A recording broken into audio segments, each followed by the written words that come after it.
नमस्कार मंडळी, मी उदय मुंडे माझ्या मराठी युट्यूब चॅनलमध्ये आपलं सर्वांचं मनपूर्वक स्वागत करतो। तर मंडळी, आज मी तुम्हाला मसाले भात रेसिपी शेअर करणार आहे। तर या ठिकाणी मी रात्रीचा उरलेला शिळा भात घेतलाय, एक बाउल भात घेतलाय, त्याचप्रमाणे आपण इतर काही साहित्य घेतलंय, रेग्युलर वापराचे मसाले घेतलेत, थोडीशी कोथिंबीर, कढीपत्ता, 10-12 लसूण पाकळ्या घेतल्या आहेत। लसूण थोडी जास्तच घेतली आहे कारण मी आज वेगळ्या प्रकारे तुम्हाला भात शेअर करणार आहे। हिंग, मीठ आणि फोडणीसाठी तेल। तर गॅसवरती कढई ठेवली आहे, त्यामध्ये मी तेल ओतून घेतो। तर या ठिकाणी तेल आपलं गरम झालंय, त्यामध्ये मी लसूण पाकळ्या टाकून घेतो। लसूण थोडी जास्तच घेतली आहे। तर इकडे मी काही खडे मसाले घेतले आहेत, 2-3 लवंग, काळी मिरी आणि दालचिनीचा एक तुकडा, ते सुद्धा टाकून घेतले।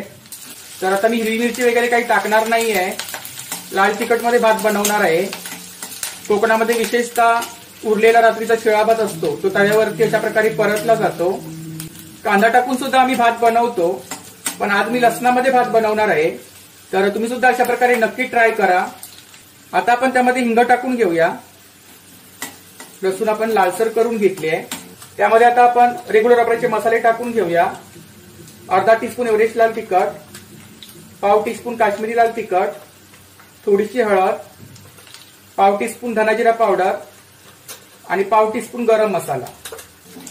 तुम्हाला जर मोहरी जिरं टाकायचं असेल टाकलं तरी चालेल, तर फक्त लसणामध्येच भात बनवणार आहे। तर इकडे मी भात घेतलाय, रात्रीचा भात आहे, तर कुस्करून घेतलाय, तो आता मी टाकून घेतो त्यामध्ये।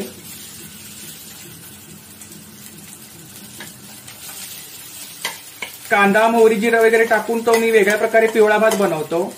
मला शक्यतो अशा प्रकारे भात आवडतो आणि गॅस आपल्याला स्लो ठेवायची आहे। लसणामधला भात खूप छान लागतो खायला, फक्त लसूण थोडी जास्त पाहिजे आणि हिरवी मिरची वगैरे आपण टाकायची नाही, त्यामध्ये लाल तिखट वगैरे टाकायचं। तुम्हाला जर राई जिरं टाकायचं असेल तर टाकू शकता, ऑप्शनल आहे, तुमच्यावरती आहे। आता आपण त्यामध्ये मीठ टाकून घेऊया।